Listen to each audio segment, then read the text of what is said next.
जय हिंद दोस्तों, स्वागत है आपका एक नए वीडियो में। आज आपको ले चल रहे हैं श्रृंगी नारी।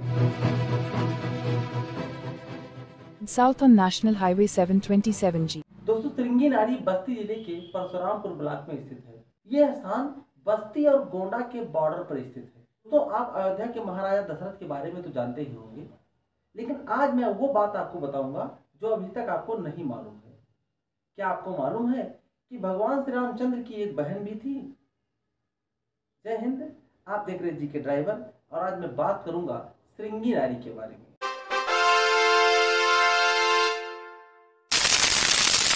दोस्तों, इस स्थान का नाम श्रृंगी नारी कैसे पड़ा ये मैं आपको बताता हूँ। श्रृंगी का अर्थ श्रृंगी ऋषि से है और नारी का अर्थ उनकी पत्नी से है, अर्थात वह स्थान जो श्रृंगी ऋषि की पत्नी का हो।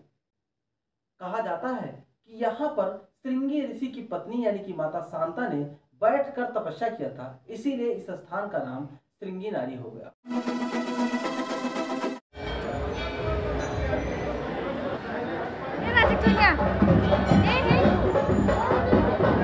दोस्तों, श्रृंगी ऋषि कश्यप के पौत्र और ऋषि विभांडक के पुत्र थे।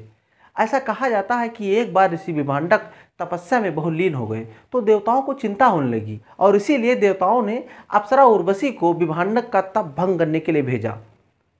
उर्वशी ने ऋषि विभांडक का तप भंग कर दिया। दोस्तों, ऋषि विभांडक और अप्सरा उर्वशी के सहयोग से श्रृंगी ऋषि का जन्म हुआ। कहा जाता है श्रृंगी ऋषि के जन्म के बाद अप्सरा उर्वशी इंद्रलोक चली गई, जिससे विभांडक को अपने साथ धोखा महसूस हुआ। अंग राज्य का राजा रोमपद यानी कि चित्ररथ अयोध्या के चक्रवर्ती महाराजा दशरथ के मित्र थे। दोस्तों, पुराणों के अनुसार अयोध्या के राजा दशरथ की एक पुत्री भी थी, उनका नाम था शांता। एक बार अंग राज्य के राजा रोमपद अपने मित्र दशरथ से मिलने के लिए अयोध्या आए। उन्होंने महाराजा दशरथ से उनकी पुत्री शांता को गोद मांगा और राजा दशरथ ने शांता को राजा रोमपद को गोद दे दिया। दोस्तों, उधर ऋषि विभांडक के श्राप से अंग राज्य में अकाल पड़ गया, बारिश नहीं हो रही थी।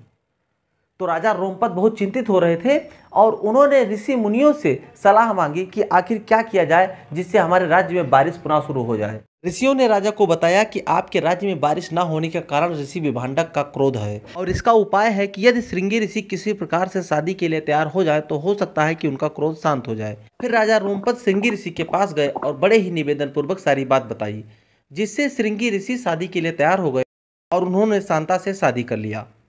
कहा जाता है कि जब ऋषि विभांडक को पता चला कि उनके पुत्र ने शादी कर लिया है तो पहले उनको बहुत क्रोध आया, लेकिन बाद में जब उन्होंने अपने पुत्र और पुत्रवधू को देखा तो प्रसन्न हो गए और अंग राज्य को आशीर्वाद देकर चले गए, जिससे अंग राज्य में बारिश पुनः प्रारंभ हो गई।